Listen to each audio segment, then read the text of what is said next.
அரசியல் அரங்கத்திற்கு வணக்கம். வணக்கம். இன்றைய தினம் பல்வேறு செய்திகள் வந்திருக்கு. அதில் முக்கியமான சில செய்திகளை மட்டும் பார்ப்போம். நேற்றைய சட்டமன்றத்தில் கனிம வளத்துறைக்கான மானிய கோரிக்கை விவாதம் நடைபெற்றது. அதில் பேசின அமைச்சர் டி.கே. பிரபு என்ன சொன்னார்னா, காணாமல் போனவர்களை பற்றி கேள்விப்பட்டிருப்பீங்க, காணாமல் போன மலைகளை பற்றி கேள்விப்பட்டிருப்பீங்களா அப்படின்னு சபாநாயகரை ஆச்சரியப்பட வச்சிருக்கிறாரு. இதோட பின்னணி தகவல் என்ன? அதாவது தமிழ்நாடு முழுக்க பல்வேறு மலைகள் காணாமல் ஆக்கப்பட்டிருக்கு. அது எல்லாருக்குமே தெரியும். பல்வேறு மலைகள் நம்ம சாலைகளில் பயணிக்கும்போது பார்க்குறோம். மலை முழுங்கி மகாதேவன்கள் மலைகளை உடைச்சி தங்களுடைய தேவைகளுக்கு பயன்படுத்தியிருக்காங்க. அதே போல் தமிழ்நாடு முழுக்க இயற்கை வள கொள்ளை, கனிம வள கொள்ளை நடைபெற்றிருக்கா அப்படின்னா 100 விழுக்காடு நடைபெற்றிருக்கு. எந்த மாற்று கருத்து யாருக்குமே இல்லை. இந்த கனிம வள கொள்ளையை பற்றி பேசுனதுக்காக தான் கிட்டத்தட்ட ஓராண்டு நான் குண்ட சட்டத்திலே சிறையில் இருந்தேன். அப்போது அந்த கனிம வளத்துறையினுடைய அமைச்சர் திரு டி.கே. பிரபு அவர்கள் சட்டசபையில் கனிம வள கொள்ளை நடந்திருக்கிறது என்று புதிதாக ஒன்றும் கண்டுபிடிக்க போகிறதில்ல. யார் வேணாலும் கனிம வள கொள்ளை நடந்திருக்குன்னு சொல்லலாம். ஆனால் ஒரு அமைச்சர் பேசுகிற பொழுது புள்ளி விவரத்தோடு யார் கொள்ளையடிச்சிருக்காங்க, இப்போ கனிமவள கொள்ளை நடந்திருக்கு, கனிமவள கொள்ளை நடந்து அதாவது ஒரு மலை கொள்ளையடிக்கப்பட்டிருக்குன்னா எதற்காக கொள்ளையடிக்கப்பட்டிருக்காங்க, யார் கொள்ளையடிக்கப்பட்டிருக்காங்க, இதை தடுப்பதற்கு என்ன பண்ண போகிறோம், ஏற்கனவே பண்ணவங்களை, ஏன்னா நம்ம தொடமாட்டோம், தொடவும் விடமாட்டோம், தொட்டவங்களையும் விடமாட்டோம். அது பணம் மட்டும் கிடையாது, ஏற்கனவே தொட்டவங்களையும் விடமாட்டோம்னா ஏற்கனவே தொட்டவர்களை. மரியாதைக்குரிய கனிமவளத்துறை அமைச்சர் காணாமல் போன மலைகளை பற்றி கேள்விப்பட்டிருக்கீங்களா?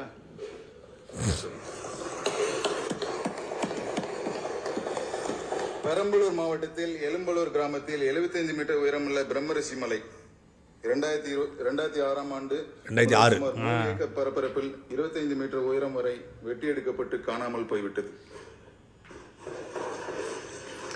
பெரம்பலூர் மாவட்டத்தில் அறநெறை கிராமத்தில் 90 மீட்டர் உயரமுள்ள கோனாரிபாளையம் மலை 2004ஆம் ஆண்டு முதல் 2004 ஏக்கர் பரப்பளப்பில் வெட்டி எடுக்கப்பட்டு காணாமல் போயிடுச்சு. பெரம்பலூர் மாவட்டத்தில் செங்குணம் கிராமத்தில் 25 மீட்டர் உயரமுள்ள செங்குணம் மலை 2026ஆம் ஆண்டு முதல் சுமார் 6 பரப்பில் 20 மீட்டர் வெட்டி எடுக்கப்பட்டு 26 26 இவங்க வருஷம். மதுரை மாவட்டம் கீழவளவு பங்கு மாட்டிக்கிட்ட ஏக்கர் பரப்பில் 50 மீட்டர் உயரத்தில் ஒரு சர்க்கரை பெரு மலை இருந்திருக்கு. ஆனா 2003க்கு அப்புறம் 2003 கீழவளவு கிராமத்துல 7.5 ஏக்கர் காணாமல் போச்சு.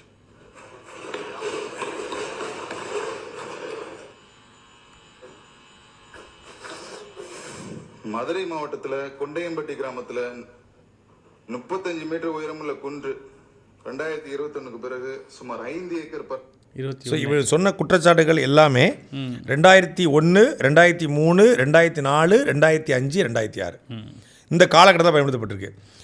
மலைகளை காணோம் அப்படின்னு சொல்கிறார் இல்லையா, மலைகளை காணோம் 2001, 2002, 2003, 2004, 2005 அதுக்கு பிறகு அதன் தொடர்ச்சியாக. ஸோ 2001, 2002, 2003 அந்த காலகட்டம் மட்டும் கிடையாது, அதற்கு பிறகாக மலையை காணோம், அது எங்கன்னு தெரியலங்கிறார்ல, பதில் அங்கேயே இருக்கு, பதில் அதுக்குள்ளேயே ஒளிஞ்சிருக்கு. 2001க்கு 2002, 2003, 2004க்கு பிறகுதான் தமிழ்நாட்டில் தங்க நாற்கர சாலை போடப்படுகிறது. நம்ம மலை பூரா காலுக்கு அடியில் படுத்து கிடக்கு. அதே மாதிரி டி.கே. பிரபு அவர்கள் இன்னொரு குற்றச்சாட்டு வச்சிருக்காரு, இன்னொரு தகவல் சொல்லி குற்றச்சாட்டில் தகவலாக சொல்கிறாரு, ஒரு டேட்டா எடுத்து தான் வந்திருக்காரு. தமிழ்நாட்டில் இந்த சரல் என்று அழைக்கிற கிராவல் 60 லட்சம், அதாவது 60 கோடி ரூபா தான் தமிழ்நாடு அரசுக்கு வந்திருக்கு. ஆனால் கவர்மெண்ட்டில் பயன்படுத்தி மட்டுமே, அதாவது தமிழக அரசு பயன்படுத்தியது மட்டுமே கிட்டத்தட்ட 60 லட்சம் மெட்ரிக் டன்னு. 60 லட்சம் மெட்ரிக் டன், அது 60 கோடி ரூபா 60 லட்சம் மெட்ரிக் டன் பயன்படுத்தப்பட்டதாக ஆவணம் இருக்குது. கவர்மெண்ட் வேலைக்கு மட்டுமே 3 கோடிக்கு மேற்பட்ட மெட்ரிக் டன் பயன்படுத்தப்பட்டிருக்கு. தனியார் பயன்படுத்தியது 6 கோடிக்கு மேல் மெட்ரிக் டன், கிட்டத்தட்ட 9 கோடி மெட்ரிக் டன்னு டோட்டலாக பயன்படுத்தப்பட்டதாக தகவல் இருக்குது. ஆனால் அரசினுடைய ஆவணத்தில் இருப்பது வெறும் 60 கோடிக்கு 60 லட்சம் மெட்ரிக் டன் தான். ஆனால் அரசு கட்டடங்கள், இந்த பாலங்கள் இதுக்கெல்லாம் பயன்படுத்தப்பட்டது கிட்டத்தட்ட 3 கோடியே 60 லட்சம். எனக்கு மண்டையை பிச்சுக்கிட்டு இருக்கேன்னு சொல்கிறாரு. இதை எந்த இடத்துலேருந்து தகவலை எடுத்தார் அப்படின்னு ஒரு கேள்வி இருக்குல்ல. இப்போ இந்த மலை மற்ற முதல்ல முடிப்போம். மலை எங்கே நொறுக்கப்பட்டிருக்கு, மலை நொறுக்கப்பட்டிருக்கு, மலையை காணோம், சரியா, மலையை காணோம், மலை நொறுக்கப்பட்டிருக்கு, ரோடு போடப்பட்டிருக்கு. எப்படி போட்டாங்க, மலை நோக்கி தான் ரோடு போட்டிருக்கான். இந்த 2004க்கு பிறகு தான் தமிழ்நாட்டில் பாலங்கள் அதிகமாக கட்டப்பட்டிருக்கு, கட்டடங்கள் அதிகமாக கட்டப்பட்டிருக்கு, சிறை கட்டப்பட்டிருக்கு, பல்வேறு அரசு அலுவலகங்கள் கட்டப்பட்டிருக்கு. ஏன் தலைமைச் செயலகங்கள் கட்டப்பட்டுச்சு, மருத்துவமனைகள் மருத்துவமனைகள் சென்னையில் கட்டப்பட்டிருக்கு, சென்னை முழுக்க மெட்ரோ. இந்த கல்லாம் எங்கேருந்து வந்துச்சு? வெளிநாட்டில் தான் வருது, தமிழ்நாட்டில் தான் வருது. பெரிய பெரிய பாறைகள். இந்த மெட்ரோவை நம்ம மேலே பார்க்குறோம், கீழே ஆமாம் பேஸ்மெண்ட்டை போட்டிருக்காங்களா, அதுக்கு ஆயிரக்கணக்கான டன் கிராவல் கொட்டப்பட்டிருக்கு. மண்ணும் அள்ளியிருக்காங்க. ஒரு பக்கம் மண்ணை அள்ளியிருக்காங்க. மெட்ரோவில் இந்த மெட்ரோவில் இல்லை மண், மெட்ரோ மோசடி இருக்கு பாருங்க, மெட்ரோவில் குழி தோண்டிருக்காங்க மண்ணெல்லாம். இந்த மண்ணெலாம் எங்கே போச்சுன்னா அது தனி கதை. அதில் பல ஆயிரம் கோடி மோசடி நடந்திருக்கு. அது ஒரு பக்கம் நடந்திருக்கு. அமைச்சர் சொல்ல வரக்கூடிய இந்த புள்ளிவிவரத்தின்படி மலைகளை காணோம், இந்த மலைலாம் காணாமல் போயிருக்கு அப்படிங்கிறாரு. ஆனால் 2001 அப்புறம் காணாமல் போயிருக்கு. ஸோ 2001 அப்புறம் தான் நிறைய ப்ராஜெக்ட் நடந்திருக்கு. இந்த மலை பூரா கீழே தான் போயிருக்கு. பெரம்பலூர் மாவட்டத்தில் எழும்பலூர் கிராமத்தில் 75 மீட்டர் உயரமுள்ள பிரம்மரிஷி மலை 2006ஆம் ஆண்டு முதல் சுமார் 3 ஏக்கர் பரப்பரப்பில் 25 மீட்டர் உயரம் வரை வெட்டி எடுக்கப்பட்டு காணாமல் போய்விட்டது. பெரம்பலூர் மாவட்டத்தில் அறநெறை கிராமத்தில் 90 மீட்டர் உயரமுள்ள கோனாரிபாளையம் மலை 2004ஆம் ஆண்டு முதல் சுமார் 8 ஏக்கர் பரப்பளப்பில் வெட்டி எடுக்கப்பட்டு காணாமல் போயிடுச்சு. பெரம்பலூர் மாவட்டத்தில் செங்குணம் கிராமத்தில் 25 மீட்டர் உயரமுள்ள செங்குணம் மலை 2026ஆம் ஆண்டு முதல் சுமார் 7 ஏக்கர் பரப்பில் 20 மீட்டர் வெட்டி எடுக்கப்பட்டு காணாமல் போயிடுச்சு. மதுரை மாவட்டம் கீழவளவு கிராமத்தில் 25 ஏக்கர் பரப்பில் 50 மீட்டர் உயரத்தில் ஒரு சர்க்கரை பெரு மலை இருந்திருக்கு. ஆனால் 2003 அப்புறம் அந்த மலையில 7.5 ஏக்கர் காணாமல் போயிடுச்சு. மதுரை மாவட்டத்தில் கொண்டையம்பட்டி கிராமத்தில் 35 மீட்டர் உயரமுள்ள குன்று 2021 பிறகு சுமார் 5 ஏக்கர் பரப்பு வெட்டி எடுக்கப்பட்டு காணாமல் போயிடுச்சு. திருப்பத்தூர் மாவட்டத்தில் ஆம்பூர் பேட்டை கிராமத்தில் 10 மீட்டர் உயரமுள்ள குன்று 2024ஆம் ஆண்டு முதல் சுமார் 2 ஏக்கர் பரப்பு வெட்டி எடுக்கப்பட்டு காணாமல் போயிடுச்சு. ராணிப்பேட்டை அனந்தலை கிராமத்தில் 16.16 ஹெக்டேர் பரப்பளவில் 70 மீட்டர் உயரத்தில் அனந்தலை மலைன்னு ஒன்று வந்திருக்கு. ஆனால் 1998 அப்புறம் இந்த மலையை காணாமல் போயிடுச்சு. கோயம்புத்தூர் மாவட்டத்தில் முத்தூர் கிராமத்தில் 4 ஏக்கர் பரப்பளவில் 6 மீட்டர் உயரத்தில் குன்று ஒன்று இருந்திருக்கு. ஆனால் 2022ஆம் ஆண்டுக்கு பிறகு அந்த குன்றே காணாமல் போயிடுச்சு. தென்காசி மாவட்டத்தில் அரியநாயகபுரம் கிராமத்தில் 7.5 ஏக்கர் பரப்பளவில் 50 மீட்டர் உயரத்தில் கோணமலை இருந்திருக்கு. ஆனால் 99க்கு அப்புறம் இந்த குன்றே காணாமல் போயிடுச்சு. அதுக்கப்புறம் கிராவல் 60 லட்சம் மெட்ரிக் டன்னு நமக்கு வந்து ஆவணம் இருக்குது. 60 கோடி தான் வருமானம் வந்திருக்கு. ஆனால் 3 கோடிக்கு மேலான அரசுக்கே கவர்மெண்ட்டுக்கே பயன்படுத்தியிருக்காங்க. தனியாருக்கு வந்து கிட்டத்தட்ட 9 கோடி பயன்படுத்தியிருக்காங்க அப்படின்னு சொல்கிறாரு. இந்த கிராவல் சரளை பொறுத்தவரை கவர்மெண்ட்டு ஒரு ரோடு போடுது. கவர்மெண்ட் ரோடு போட்டு வச்சுக்கோங்க. இந்த ரோட்டுக்கு கிராவலை பயன்படுத்துவாங்க, சரளை பயன்படுத்துகிறாங்க. ஆமாம், சைடில் எல்லாம் பயன்படுத்துகிறாங்க இல்லையா? இதற்கு காசு உண்டா? கிடையாது. கவர்மெண்ட் ரோடு தேவைக்கு கவர்மெண்ட் ஃப்ரீயாகவே எடுத்துக்கும். இப்போ ஃப்ரீயாக எடுத்துக்கும் போது ஆனால் அது பில்ல ஏறும், ஆனால் பணமாக ஏறாது. வெறும் 60 கோடி தான் வந்திருக்கு. ஆனால் கோடிக்கணக்காக பயன்படுத்திருக்காங்கன்னா கோடிக்கணக்காக கவர்மெண்ட் இலவசமாகவே கொடுத்துருக்கேன். இலவசமாக கொடுத்ததுக்கு எப்படி காசு வாங்க முடியும், காசு வசூலிக்க முடியும்? இவர் எடுத்த கணக்கு எல்லாமே ஜிஎஸ்டி கணக்கு. நான் ஏற்கனவே சொல்லியிருந்தேன் இல்லையா, இவர் வந்து இந்த கல்லுலையும் சொல்லியிருந்தார், இவ்வளோ காணாமல் போயிருக்கு, இவ்வளோ தான் வசூலாயிருக்கு, இவ்வளோ அரைச்சிருக்காங்க, இவ்வளோ இல்லைன்னு சொல்கிறார். இது எல்லாமே ஜிஎஸ்டி கணக்கு. ஜிஎஸ்டி கணக்கில் எடுத்துக்கொண்டு வந்து தான் இவர் வந்து அதான் பொதுப்பணித்துறையிலேருந்து ஜிஎஸ்டி வாங்கிக்கிறாரு. அந்த தகவல் எடுத்துக்கிறாரு. பொதுப்பணித்துறைக்கு எவ்வளோ பயன்படுத்தப்பட்டிருக்கு, அப்போது இங்கே மழை வெட்டப்பட்டிருக்கு. அப்போ இது ரெண்டையும் மேட்ச் பண்ணுறாரு. இது முழுக்க தவறான தகவல். கனிம வள கொள்ளை 100% நடந்திருக்குங்க, அதில் மாற்று கருத்தே கிடையாது. ஆனால் எப்படி நடந்துச்சு அப்படிங்கிறத மண்டையை பிச்சுக்கிட்டு இருக்கேன்னு சொல்கிறாருல, மண்டையெல்லாம் பிக்க தேவையில்லை. 2004க்கு பிறகு தமிழ்நாட்டில் கனிமவளத்துறை அமைச்சராக அன்றைக்கி வந்து தொழில்துறைக்குள்ளே தான் கனிமவளத்துறை இருக்குது. 2004 இவர் சொல்கிற காலகட்டத்தில் அமைச்சராக இருந்து நயினார் நாகேந்திரன், இன்றைக்கி பாஜக தலைவர். அதுக்கப்புறம் பார்த்தீங்கன்னா 2006 11 வரைக்கும் பொன்முடி, 2011 அப்புறம் தங்கமணி, அப்புறம் CV சண்முகம், அதுக்கப்புறம் துரைமுருகன், முன்னாள் அமைச்சர் திமுக அமைச்சர் துரைமுருகன், அப்புறம் ரகுபதி. இந்த 6 பேரையும் விசாரிக்கணும். இவ்வளோ பேரை விசாரித்தாதான் இதில் வந்து கனிம வள கொள்ளை நடந்திருக்கா நடக்கலையா, இந்த மலையெல்லாம் இவர் சொல்கிற குறிப்பாக அந்த 80 மலைகள் காணுங்கிறாரு. 80 இல்லை, அது 300 மலைகள் காணாமல் போயிருக்கு. இந்த மலைகள்லாம் காணாமல் போச்சு அப்படின்னு, மலைகள்லாம் எப்படி காணாமல் போச்சுன்னு தெரியும். 2017க்கு பிறகு தான் தமிழ்நாட்டில் ஒரு மோசமான ஆட்சி உருவாச்சு அப்படின்னு மரியாதைக்குரிய தமிழக முதலமைச்சர் திரு ஜோசப் விஜய் சொல்கிறார். ஆனால் சார் என்ன சொல்கிறாரு, டிகே பிரபு? அப்போ 3-4 அப்பையிலேருந்தே காணும்னு சொல்கிறாரு. 2003-4லேருந்தே காணும்னா செங்கோட்டையன் எப்படி சட்டப்பையில் ஜெயலலிதா படத்தை உட்காந்துருக்கு? ஜெயலலிதா ஆட்சியிலே கனிமூலக்குள்ள நடந்திருக்குல்ல. ஜெயலலிதா ஆட்சியிலே கனிமூலக்குள்ள நடந்திருக்கு. அவன் ஜெயலலிதா ஆட்சியிலே, கலைஞர் கருணாநிதி ஆட்சியிலையும் கனிமூலக்குள்ளே நடந்திருக்கு. அப்படி என்றால் அவர்களை என்ன மனித புனிதர்களாக கட்டமைக்கிறீங்க நீங்கள்? அவங்களும் வந்து குற்றவாளிகள் தானே. இப்போ ஒரு ஆட்சியில் கனிமூல கொள்ளை நடக்குதுன்னா அது அந்த ஆட்சியாளருக்கு தெரியாமல் நடக்குதுன்னா அந்த ஆட்சியாளருக்கு தகுதியில்னு அர்த்தம். தெரிஞ்சு நடக்குது அப்படின்னா அந்த ஆட்சியாளர் தகுதி அற்றவர்னு அர்த்தம். புரியுதா உங்களுக்கு? அப்போது 2001லேருந்து நடக்குது. 2001 அம்மையார் ஜெயலலிதா முதலமைச்சர், 2006லேருந்து 2011 ஐயா கலைஞர் முதலமைச்சர், 2011க்கு அப்புறம் அம்மையார் ஜெயலலிதா, 17க்கு அப்புறம் எடப்பாடி பழனிசாமி, ஓபிஎஸ், அதுக்கப்புறம் வந்து ஐயா ஸ்டாலின். இவங்க இந்த 20 ஆண்டுகள் தான் இது நடந்திருக்கு. அப்படின்னா 20 ஆண்டுகள் இருந்த எல்லாருமே குற்றவாளிகளா இல்லையா? அவங்களுக்கு இந்த கொள்ளையில பங்கு இருக்கா இல்லையா? அப்போ அவங்களை எப்படி நீங்கள் ஏற்றுக்கிறீங்க? நீங்கள் 2017க்கு பிறகு தான் தமிழ்நாட்டில் ஒரு தவறான ஆட்சி வந்துருச்சு இவர் கட்டமைக்கிறாரு. அதுக்கு முன்னாடி இருந்திருக்குன்னு உங்கள் அமைச்சர் சொல்கிறாரு. முதலமைச்சர் சொல்கிறதுக்கும் அமைச்சருக்கும் இவ்வளோ முரண் இருக்க.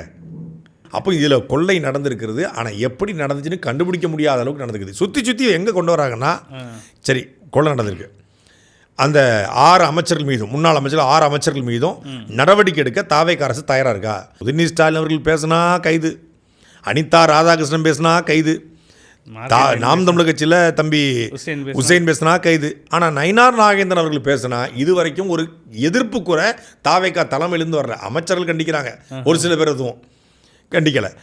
பேசினாலே நடவடிக்கை எடுக்காத நயினார் நாகேந்திரன் நடவடிக்கை எடுக்க மாட்டாங்க. 2004 தொழில்துறை அமைச்சராக கனிமவளத்தையும் தன் கட்டுப்பாட்டில் வச்சிருக்கும் போது தான் இவ்வளோ மைன்ஸுக்குள்ளே நடந்திருக்குன்னு சொல்கிறீங்க. அந்த காலத்தில் தொடங்கி அப்போ அவர் மீது நடவடிக்கை எடுப்பாங்களா? அவர் மீது வந்து புகார் அளிப்பாங்களா? எஃப்ஐஆர் போடுவாங்களா? உங்கள் ஆட்சியில் நீங்கள் இருக்கும்போது தான் இவ்வளவு நடந்திருக்கு அப்படின்னு சொல்லி செய்ய முடியுமா? எப்படி செய்வாங்க? அதை செய்கிற துணிச்சல் இருக்கா முதல்ல? இல்லை அந்த காலத்துல இருந்து எல்லா அதிகாரிகளையும் கூட்டு விசாரித்து ஒரு விசாரணை ஆணையம் அமைப்பேன் அப்படின்னு பண்ணி சட்டசபையில் ஏதாவது தமிழக கனிமவளத்துறை அமைச்சர் பேசுகிறாரா? இல்லை. நடந்திருக்கு, இப்படிலாம் பண்ணியிருக்காங்க. அதனால் இன்னொன்று என்ன சொல்ல வர்றார் அப்படின்னா, இது வந்து எம்சாண்டுக்கு தான் அந்த 10 ஆண்டுகளாக மலை மணல் அன்னளிக்க வடிக்கிற மவுண்டன் சாண்டு, அதான் எம்சாண்டுக்கு மாறிட்டோம். இப்போ மணல் பயன்பாட்டையும் நம்ம வந்து கொண்டு வேண்டிய தேவை இருக்குன்றாரு. தமிழ்நாட்டில் மணல் எடுக்கிறதுக்கு எந்த ஆறு இருக்குது? ஒரு பக்கம் கனிமூல கொள்ளை நடக்குதுங்கிறாரு, ஒரு பக்கம் கிராவல் கொள்ளை நடந்திருக்குன்றாரு, இன்னொரு பக்கம் இவரே சொல்கிறாரு எம்சாண்டை விடுத்துட்டு மணலையும் பயன்படுத்தணுங்கிறாரு. மணலை பயன்படுத்த தமிழ்நாட்டில் எந்த ஆற்றுல மணல் இருக்குது? அப்போ ஆற்று மணலை நாங்கள் எடுப்போம். அது எப்படி? தமிழ்நாடு கனிம வள மேம்பாட்டு கழகம்னு இது வரைக்கும் தனியார் குவாரி வச்சு கல்லை வெட்டுறாங்க, ஜல்லி அரைக்கிறாங்க. இது அரசே பண்ணுங்கிறாரு. தனியார் பண்ணால் தப்பு, அரசு பண்ணால் மட்டும் சரியா? தமிழ்நாடு அரசு இருக்க டேமின் இது நிறுவனத்துக்கு ஒரு மண்வெட்டி இருக்கா? ஒரு ஹிட்டாஜி இருக்கா? ஒரு ஜேசிபி இருக்கா? ஒரு இந்த சட்டி இருக்குல்ல, கல் தூக்குற சட்டி, அது எதாவது வச்சுருக்கீங்களா? புதுசாக வாங்கணும், இன்வெஸ்ட்மெண்ட் பண்ணணும். அதுக்கு ஏதாவது ஆட்கள் தேர்ந்தெடுக்க போகிறீங்களா? ஏதாவது இருக்கா? ஏதாவது ஐடியா இருக்கா உங்ககிட்ட? மலேசியாவிலேருந்து, கம்போடியாவிலேருந்து, தைவான்லேருந்து, இந்தோனேஷியாவிலேருந்து மணல் இறக்குமதி பண்ண போகிறாங்களாம். இறக்குமதி சொல்லியிருக்கார. நம்ம ஊருக்கு 1 ரூபான்னா மலேசியாவில் 22 ரூபா. வெட்டுக்கூலி 50 ரூபா வாங்கினோம்னா மண்ணல்றதுக்கு மண்ணள்ளி சும்மா கொடுப்பானா அரசு வரி போடும். அந்த மணலை கொண்டு வந்து ஷிப்மெண்ட்டில் ஏற்றி அதுக்கப்புறம் இங்கே கொண்டு வந்து ஒரு இடத்துல ஸ்டாக் வச்சு அந்த ஸ்டாக்கை பிரித்து ஒட்டுமொத்தமான கட்டுமானத்துக்கு அனுப்பணும்னா எவ்வளோ பெரிய ப்ராசஸ்ஸு. இந்த ப்ராசஸை பண்ண முடியுமா உங்களால்? தமிழ்நாட்டினுடைய மணல் தேவையை இந்த ஆற்றுக்கு படுகையில் இருக்கக்கூடிய பட்டாள் நிலங்களில் எடுத்துக்கொண்டால் அவரவர்கள் தேவைக்கு எடுத்துக்கொள்வதற்கு நீங்கள் அனுமதி ஏற்கனவே கடந்த காலத்தில் வழங்கப்பட்டுச்சு. அதுபோல் வழங்கி ஆற்றை நாசமாக்காத அளவுக்கு ஆற்றில் ஒரு குறிப்பிட்ட அளவு அரசை எடுத்து கொடுக்கலாம், குவாரி வைக்கலாம், தப்பு இல்லை. ஆனால் நாங்கள் வந்து வெளிநாட்டிலேருந்து இறக்குமதி பண்ணி கொண்டு வருவோம் அப்படின்னு சொல்வதும், எம்சாண்டில் முறைகேடு நடக்கிறதுக்காக நாங்கள் வந்து மணல் குவாரினா என்ன வெளிப்படையாக சொல்ல போனால், மணல் குவாரி அமைப்பதற்கு டிகே பிரபு அண்ட் டீம் இந்த குற்றச்சாட்டு சமூக வலைதளங்கள் எழுதிச்சு, பொது ஊழல் வந்திருக்கு. மணல் குவாரிகளுடைய சம்மந்தப்பட்ட ஆட்கள்கிட்ட டிகே பிரபுடைய அப்பாவே பேசியிருக்காரு, அப்பாவுக்கும் மகனுக்குமே சண்டை அப்படின்னு சொல்லி அதுக்கு ஒரு விளக்கம் கூட கொடுத்துருந்தாரு. எங்கள் அப்பாவுக்கு எங்கள் தப்பு பண்ணது எங்கள் அப்பாவாக இருந்தாலும் நான் தண்டிப்பேன். விகடனெல்லாம் கூட வந்து ஆமாம், தப்பு பண்ணது எங்கள் அப்பா எல்லாம் ஆண்டவனாக இருந்தாலும் தண்டிப்பேன்னாரு. ஆனால் ஒரு இது நடந்திருக்கு, ஒரு பேச்சுவார்த்தை நடந்திருக்கு அப்படின்னு சொல்கிறாங்க. அப்போ மணல் மாஃபியாக்களை மீண்டும் உள்ளே இறக்குவதற்காகத்தான் இவர் சுற்றி மலையை காணோம், குவாரியை காணோம், அதை காணோம், இதை காணோம், ஒட்டுமொத்தமாக குவாரி தொழில் செய்யக்கூடிய எல்லாரையும் குற்றவாளியாக நிப்பாட்டிட்டு, இன்னொரு பக்கம் மணல் குவாரிகளை அமைக்க போகிறேன்னு சொல்கிறது யாரை வச்சு அமைப்பீங்க? அரசே மணல் குவாரி அமைக்குமா, இல்லை தனியார்ட்ட கொடுக்குமா, இல்லை நீங்கள் இந்த இந்தோனேசியாவிலேருந்து தைவான்லேருந்து மலேசியாவிலேருந்து இறக்குன்னு சொல்லி அது அரசு இறக்குமா, இல்லை அது வந்து ஆளை வச்சு இறக்குமா, எப்படி பண்ணும்? இதுக்கெல்லாம் விளக்கம் இருக்கா? அப்போது ஒரு இந்த புள்ளி உரத்தை எடுத்திருக்காரு. முதல் நாள் 20 தான் கிடச்சிக்கும் போல இருக்குது. உட்காந்து சட்டசபையில் வாட்ச் விட்டு போயிட்டாப்புல, மண்டையை பிச்சுக்கிட்டு இருக்கிறேன். ஒரு ரீல் கண்டென்ட்டும். இன்னொன்று என்னென்னா, தமிழக முதலமைச்சர் விஜய் அவர்கள் வந்து துறை ரீதியாக சில மாற்றங்களை கொண்டு வரணுங்கிற முடிவு வந்திருக்காரு. ஏன்னா இந்த 100 நாட்களில் வந்து யாரெல்லாம் சரியாக செயல்படலை அப்படின்னு ஒரு இது யாரெல்லாம் முடியிலங்கும் போது இவர் துறையும் மாற்றப்படக்கூடிய ஒரு சூழ்நிலைக்கு தள்ளப்படுது. அது தொடர்ச்சியாக பேசப்பட்டுச்சு.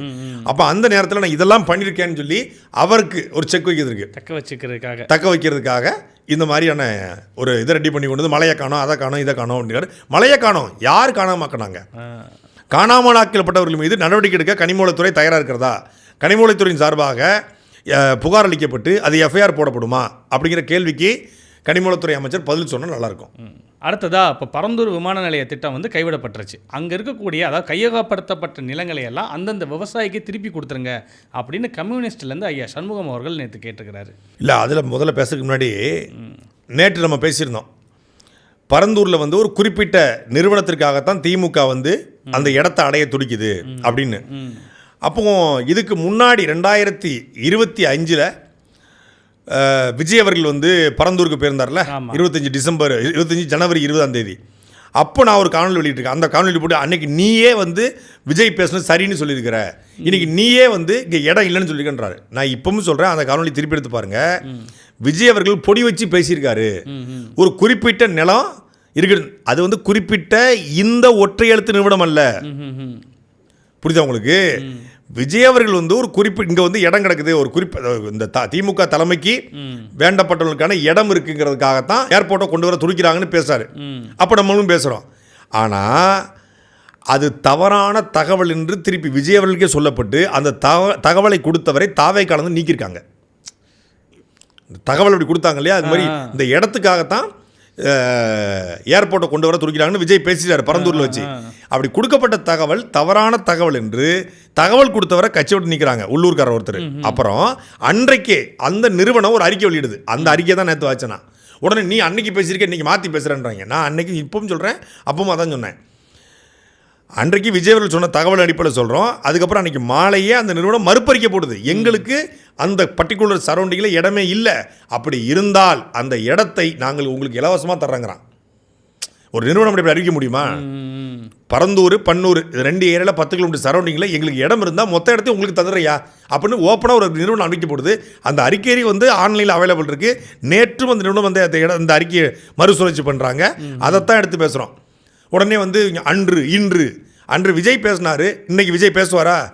விஜய் திருப்பி பேச சொல்லுங்க, இந்த நிறுவனம் வந்து இடம் வச்சிருக்கு அப்படின்னு விஜய் அவர்களை பேச சொல்லுங்க. இப்போ ஏன் அந்த பொறுப்பாளரை நீக்கினீங்க? தவறான தகவல் கொடுத்தனால தான் நீக்கிருக்கீங்க. சரி, இப்பவும் அந்த நிறுவனம் சொல்லுத எங்களுக்கு இடம் இல்லை, இடம் இருந்தால் நீங்கள் வந்து இலவசமாக தர்றேங்கிறான். இடத்த காட்டிட்டு இலவசமாக எடுத்துக்க வேண்டியதானே? நான் என்ன சொல்கிறேன், இடம் நான் பேசிட்டேன்பா. சரி, இடம் இல்லைன்னு சொல்கிறான்ல, இடத்த காட்டிட்டு அந்த இடத்த நீ எடுத்துக்க நீ அறிக்கை போட்டிருக்க. இப்போ நீங்கள் அந்த நிறுவனத்து மேலே கோர்ட்டுக்கு போகலாம். நீ இடம் இல்லைன்னு சொன்ன, இடம் இருந்தால் எடுத்துக்கோங்கன்னு சொன்னேன். நீ உன் அறிக்கையை தூக்கிட்டு நான் இடத்த காட்டிட்டேன் அப்படின்னு சொல்லி கோர்ட்டு கூட போகலாம். அந்த இடம் தரலன்னா கேட்டு வாங்கிக்கலாம் அழகா. இப்போ தாவேக்காரங்க வந்து இடம் இருக்குன்றாங்கல்ல, ஜி ஸ்கொயருக்கு தான் சொல்கிறேன். ஜி ஸ்கொயருக்கு பரந்தூர் பன்னூரில் இடம் இருக்குன்னு சொல்கிறவங்களுக்கு நான் இடம் இல்லைன்னு சொல்லி ஆய்வு பண்ணி சொல்கிறேன். அன்னைக்கு விஜய் பேசும்போது விஜய் மாதிரியே நானும் ஆய்வு பண்ணாமல் பேசுகிறேன்னு வச்சுக்கோங்க. விஜய் யார் பேச்சே கேட்டு பேசுகிற மாதிரி நான் விஜய் கேட்டு பேசிட்டேன்னு வச்சுக்கோங்க. இப்போ நான் வந்து ஆய்வு செய்து சொல்கிறேன், அறிக்கையின் அடிப்படையில் சொல்கிறேன். அன்னைக்கு வந்து மாலையில் தான் அந்த ஜி ஸ்கொயர் நிறுவனம் வந்து அறிக்கை வெளியிடுறாங்க. அதுக்கு நம்ம மறுப்பு போடலை. இப்போ நான் சொல்கிறேன், பர்டிகுலர் ஜி ஸ்கொயருக்கு அங்கே இடம் இருக்குன்னா அந்த இடத்தை எடுத்து கொடுத்தால் நான் உனக்கு இடத்த கொடுத்துறேன்னு அவன் சொல்கிறார். ஜி ஸ்கொயர் நிறுவனம் சொல்லுது, எடுத்து கொடுத்துருங்களேன். சும்மா ஜாக்பாட்டில் போய் தேடு, கண்டுபிடிச்சி எடுத்துக்க. தாவேகா வந்து பரந்தூர் விமானத்தை ரத்து செய்ததை 100 விழுக்காடு நான் வரவேற்கிறேன், மனமாற வரவேற்கிறோம், மாற்றுக்கருத்து இல்லை. ஆனால் அது விவசாயத்திற்கு ஆதரவாகத்தான் பரந்தூர் விமான நிலையம் ரத்தானதாக இருக்கணும். நீங்கள் சொல்கிறது இவங்க வந்து இந்த நிறுவனத்தை காப்பாற்றத்தான் இந்த நிறுவனம் வாங்கி போட்ட இடத்துக்காகத்தான் திமுக துடிக்குதுன்றாங்க. திமுக ஒன்றே ஒன்று தாங்க, அது பெருமைக்கு எருமை வைக்கும். திமுக பொறுத்தல இல்லை, பெருமைக்கு எருமை. டைட்டில் பார்க் நாங்கள் தான் கொண்டு வந்தோம், பாலம் நாங்கள் தான் கொண்டு வந்தோம், மெட்ரோ நாங்கள் தான் கொண்டு வந்தோம், அப்புறம் என்னது 100 அடி பாலம், 100 அடி பாலம் நாங்கள் தான் கொண்டு வந்தோம், கோயம்புத்தூர் 10 அடி ஜிஎஸ்டி இது ஜிடி நாயுடு பாலம் நாங்கள் தான் கட்டினோம், இது பன்னோக்கு மருத்துவமனை நாங்கள் தான் கொண்டு வந்தோம், கிளாம்பாக்கம் நாங்கள் தான் கொண்டு வந்தோம், கோயம்பேடு நாங்கள் தான் கொண்டு வந்தோம். இப்படி எல்லாத்துக்கும் பெருமை அவங்க தான் கொண்டு வந்தாங்க. அப்படி அதுபோல் பரந்தூர் நாங்கள் தான் கொண்டு வந்தோம், தமிழ்நாட்டுடைய வளர்ச்சி பாதையில் கொண்டு போவது எங்களுடைய தலைவர்கள் தான் என்று காட்டுவதற்கான பெருமைக்கு எருமை வைக்கிற வேலைக்கு தான் இந்த பரந்தூருக்கு ஸ்டிக்கரோட துடிக்கிறாங்களே ஒழிய வேறு எந்த நோக்கமும் இருப்பதாக எனக்கு தெரியல. அதான் உண்மை, யதார்த்தமான உண்மை. நீங்கள் யோசிச்சு பார்த்தீங்கன்னா அதான் உண்மை. ஒருவேளை அப்படி நமக்கு தெரியாமல் ஜிஸ்கோரினோடம் பரந்தூரில் இடம் வாங்கி போட்டிருக்கு, நம்ம அறிஞ்ச வர, நம்ம கேட்ட வர, நம்ம விசாரித்த வர, நம்மளையும் தாண்டி அவங்க வந்து ரகசியமாக அண்டர் கிரவுண்டில் ஏதாவது இடம் வாங்கி போட்டிருக்காங்க. இப்போ இடம் மேலே தான் தெரியும், அடியில் ஏதாவது வாங்கி போட்டிருக்காங்க, உங்களுக்கு தெரியாது. அடியில் வாங்கி போட்டிருக்காங்கன்னா அந்த அடியில் இருக்கிற இடத்தோடைய ஆதாரத்தை எடுத்து கொடுத்துட்டு நீ சேதாரம் இல்லாமல் டாக்குமெண்ட் வாங்கிட்டு போயிட வேண்டியதானே. அப்புறம் நீங்கள் கேட்ட கேள்வி, சண்முகம் அவர்கள் வந்து சொன்ன கருத்து உண்மையிலே வரவேற்கத்தக்கது. உண்மையிலே கம்யூனிஸ்டுகள் தான் வந்து மாற்று சிந்தனைகள்வாதிகள் இல்லையா. நம்ம கூட வந்து ஏன்னா இடத்த டாக்குமெண்ட்டை கொடுத்துட்டாங்க, பணமும் வாங்கிட்டாங்க, திருப்பி பணத்தை வாங்குவதில் நடைமுறை சிக்கல் இருக்குது, டாக்குமெண்ட் கொடுக்க நடைமுறை சிக்கல்னு இருக்கணும். ஆனால் அவர் நீங்கள் விவசாயத்தை பாதுகாக்கத்தான் பரந்தூர் விமான நிலையம் வேணான்னு சொல்கிறீங்க. அப்படி என்றால் எடுத்த 48 விழுக்காடு நிலமும் விவசாய நிலம் தானே.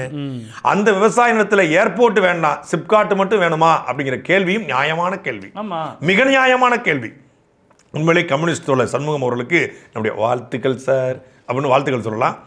2500க்கும் மேற்பட்ட ஏக்கர் நிலம் எடுக்கப்பட்டிருக்கு. அதுவும் விளைநிலம், விவசாய நிலம். ஏன்னா அது வந்து 3 போகம் விளையக்கூட பூமி. மரியாதை குறித்து கீர்த்தனால் சொன்னது போல் ரைஸ் கல்டிவேஷன் பண்ணுறாங்க, அண்டு க்ரீனியர்ஸ் பண்ணிகிட்டு இருக்காங்க, மில்லட்ஸ் பண்ணுறாங்க, எல்லாம் பண்ணுறாங்க இல்லையா. ஸோ அந்த நிலத்தை அந்த விவசாயிகிட்ட திருப்பி கொடுக்குறது தான் உசிதமாக இருக்கும். கடந்த 5-6 நாட்களாக இங்கே சென்னையில் தூய்மை பணியாளர் போராட்டம் பண்ணிட்டு இருக்காங்க. நேற்றைய தினம் பார்த்தோம்னா நம்ம பாடநூல் கழக தலைவர் திரு லயோலா மணி அவர்கள் அங்கே அந்த மக்களை போய் சந்தித்து பேசிட்டு வந்திருக்கிறாரு. தூய்மை பணியாளர்கள் வந்து அவருடைய பாடநூல் கழகத்துக்கு கீழே வராங்களா? இல்லை. ராஜ்மோகன் போயிருக்காரு. இப்போ பள்ளிக்கல்விக்குள் துறை கீழே வந்து தூய்மை பணியாளர்கள் வர்றாங்களா? இல்லை. தமிழ் வளர்ச்சித்துறை கீழே தூய்மை பணியாளர்கள் வர்றாங்களா? இல்லை. தொல்லியல் துறை கீழே தூய்மை பணியாளர் வர்றாங்களா? இல்லை. திரைப்படத்துறை கீழே தூய்மை பணியாளர் வர்றாங்களா? 4 துறைக்கு தான் அவர் அமைச்சர். பாடநூல் கழகத்துக்கும் பள்ளிக்கல்வித்துறைக்கும் தூய்மை பணியாளருக்கும் என்ன சம்பந்தம்? இதுக்கு பேர் தான் சல்லித்தனம், அரசியல். இதுக்கு பேர் தான் சனாதனம். போராடக்கூடிய மக்கள் பட்டியல் சமூகத்தை சார்ந்த மக்கள். லயலாமணியும் ராஜ்மோகனும் பட்டியல் சமூகத்தை சார்ந்தவர்கள். பட்டியல் சமூகத்தை சார்ந்தவர்களை போராட்டத்திற்கு பட்டியல் சமூகத்துக்காரனா அனுப்பு. தேவமாறு போராடினா தேவமாறு அமைச்சரா அனுப்பு. வன்னியர் போராடினா வன்னியர் அமைச்சரா அனுப்பு. வன்னியர் செத்து போனா வன்னியர் அமைச்சரா அனுப்பு. நாடார் செத்து போனா நாடார் அமைச்சர் அமைப்பு. இஸ்லாமிய செத்து போனா இஸ்லாமியர் அமைச்சர் அமைப்பு. மீனவர் செத்து போனா மீனவர் அமைச்சர் அமைப்பு. மீனவர் போராட்டமா மீனவர் அமைச்சர் அமைப்பு. அன்புக்கு பேர் என்ன? இந்த அயோக்கியத்தனத்தை நீங்களும் செய்வீங்க அப்படின்னா உங்களுக்கு பேர் என்ன? இந்த தூய்மை பணியாளர்கள் சென்னையினுடைய மாநகராட்சி, நகராட்சி மற்றும் குடிநீர் வழங்கல் துறை ரெண்டையும் தன் கட்டுப்பாட்டில் வைத்துக்க தமிழக முதலமைச்சர் திரு ஜோசப் விஜய். மதசார்பற்ற சமூக நீதி, ஏழை எளிய மக்களுக்கான ஆட்சி. கடந்த முறை தூய்மை பணியாளர்கள் போராடிய போது வீட்டுக்கு வரவழைத்து லைட் செட்டப் போட்டு டீ காப்பி கொடுத்த முதலமைச்சர் 6 மணிக்கு மேலே தான் ஆட்டோ ஓடாதுல. அப்படி ஒன்றும் வேலை இல்லையா உங்களுக்கு? 24/7 வேலை பார்த்துட்டீங்களா? இங்கிருந்து கிளினிக்கு போக தெரியுது, எதுக்கெல்லாம் போக தெரியுது. ஏன் ஒரு 5 நிமிஷம் வந்து தூய்மை பணியாளரை பார்க்க தெரியாதா? உங்கள் கோரிக்கை ஏன் நீங்கள் வர வேணாயா? அன்னைக்கு வர வச்சிங்களா பனையூருக்கு, அது போல் அங்கே வர வைக்க வேண்டியதானே? பிரதிநிதிகளை வர சொல்லி பேசலாமே. முதலமைச்சர் சந்திக்கின்றாங்க. லயலாமணிக்கும் தூய்மை பணியாளருக்கும் என்ன சம்பந்தம்? நான் கேட்குற கேள்வி சொல்லுங்க. பாடநூல் கழகத்துக்கும் தூய்மை பணிக்கும் என்ன சம்பந்தம்? எவ்வளவு மோசமான பேர்வழிகள் பாருங்க இந்த கும்பல். இதில் இந்த ஜானு, இந்த புஷி ஆனந்த், இந்த டீம் பண்ணுற வேலை தான். இது அனுப்புங்க, இதான் சரியா, அவங்களுக்கு அவங்க போட்டோம், அவங்க போய் சரி பண்ணட்டும், அவங்க ஆட்களுக்கு அனுப்புங்க. இந்த மாதிரி இது எவ்வளோ ஒரு மட்டமான செயல் இல்லையா? சென்னையினுடைய ஆதவர்ஜுனா இருக்கார், சென்னையில் அமைச்சராக இருக்கார். புஷி ஆனந்த் சென்னையில் அமைச்சராக இருக்கார். நிர்மல்குமார் அவர் அங்கே இருக்கார். சென்னையில் ஜெயிச்சது சொல்கிறேன். சென்னையில் வெற்றி பெற்று ஆதவர்ஜுனா இருக்கார். புஷியானது வந்து சென்னையில் வெற்றி பெற்று தான் அமைச்சராக இருக்கார். இப்படி இப்போ இவங்கெல்லாம் அமைச்சராக இருக்கும்போது குமார் வேளச்சேரி ஆமாம், குமார் அமைச்சராக இருக்கார். இவங்களெல்லாம் அனுப்பலாம்ல, இவங்கெல்லாம் ஏன் போக மாட்டாங்க? சட்டசபையில் மட்டும் எல்லாத்துக்கும் பேசுறதுக்கு எந்திரிச்சுன்னு ஆதரவர்ஜனா பேசுவார். ஆனால் போராட்டம் கிளாம்பாக்கத்தில் செவிலியர்கள் போராட்டம்னா அங்கே போய் நிற்பார் ஆதரவர்ஜனா. கடந்த முறை போராட்டம் திமுக ஆட்சியில் எந்த போராட்டம் முதல்ல போய் நிற்கிறது வந்து போய் உட்காந்துருவாப்புல, அப்படி உட்காந்து அப்படி நிற்பாப்புல, நின்னாப்புல இல்லையா? அப்போ அன்னைக்கு மட்டும் போன ஆதரவுடைய கால்கள் ஏன் இன்னைக்கு போகலை? அப்போ இது இவர்கள் யார் என்பதை இவருடைய செயல்பாடுகளே தொடர்ச்சியாக காட்டும். தூய்மை பணியாளருடைய நியாயமான கோரிக்கைகள் நிறைவேற்றப்பட்டு இன்னைக்கு தூய்மை பணியாளர் ஒரு 10 நாள் வேலை பார்க்கலன்னா நாரி போயிடும்.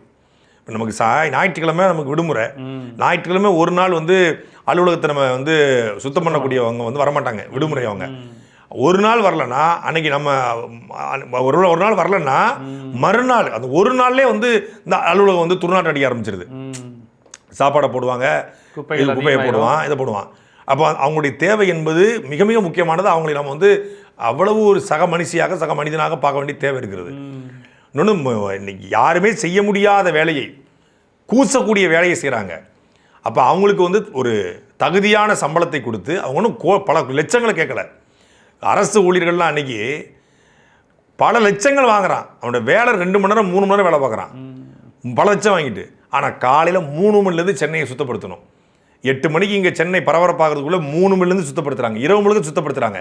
நீ ஐஸ்கிரீமை சாப்பிட்டு குச்சியை போட்டுருவ, நீ கோன் ஐஸு குச்சி ஐஸுன்னு போட்டு சாப்பிட்டு போட்டுருவ, நீ கண்ட கருமத்தையும் போடுவ, எல்லாத்தையும் எடுத்து போடணும், பேம்பர்ஸை போடுவேன், நாப்கினை போடுவேன், எல்லாத்தையும் பொறுக்கிறாங்கல்ல. எந்த கூச்சமும் தயக்கமும் இன்றி பீர் பாட்டில், சரக்கு பாட்டில், எல்லா குப்பையும் கடலை திரட்டி வந்து ஃபூனை ஊதி விட்டு போயிடுவார். இவர் அவங்க உட்காந்து கூட்டிக்கிட்டு இருக்கணும். ஏதாவது இவங்களுக்கு ஏதாவது பொறுப்புணர்ச்சின்னு ஒன்று இருக்கா? இப்போ நீங்கள் மற்ற நாடுகளில் பார்த்தீங்கன்னா அந்த மக்களுக்கு ஒரு பொறுப்புணர்ச்சி இருக்கும், ஒரு கடமை இருக்கும். குப்பையை குப்பை தொட்டி தான் போடுவான். இவன் குப்பை தொட்டை தவிர எல்லா இடத்துலையும் போடுவான். இங்கு சிறுநீர் கழிக்காதுன்னு போட்டிருக்கோம், அந்த இடத்த தவிர வேற அந்த இடத்துல மட்டும் தான் கழிப்பான், வேற எங்கேயுமே கழிக்க மாட்டான். மற்ற ஏர்போர்ட் வாசலில் சிகரெட் அடிக்க முடியாது. ஆனால் நம்ம ஊரில் இறங்கினோடனே வாயில் ஒத்த வச்சு ஊன்னு ஊற்றி வருவார் இவர், வாட்ஸ்அப் படத்தை வர்ற மாதிரி. அப்போ ஒரு பொறுப்புணர்ச்சியற்ற சமூகம். இந்த பொறுப்புணர்ச்சியற்ற சமூகத்தில் பொறுப்போடு வேலை செய்கிறது ஒரே சமூகம் வந்து தூய்மை பணியாளர்கள் தான். அப்போ அவங்களுக்கான நியாயமான கோரிக்கைகள் இந்த அரசு நிறைவேற்றணும், ஏன்னா சொன்ன வாக்குறுதியை நிறைவேற்றணும் அப்படிங்கிறத நம்முடைய கோரிக்கை. பல்வேறு செய்திகள் குறித்து பேசணும். மீண்டும் நாளை அரசாங்கத்தை சந்திப்போம். நன்றி. சாட்டை எடுத்து நாட்டை திருத்து.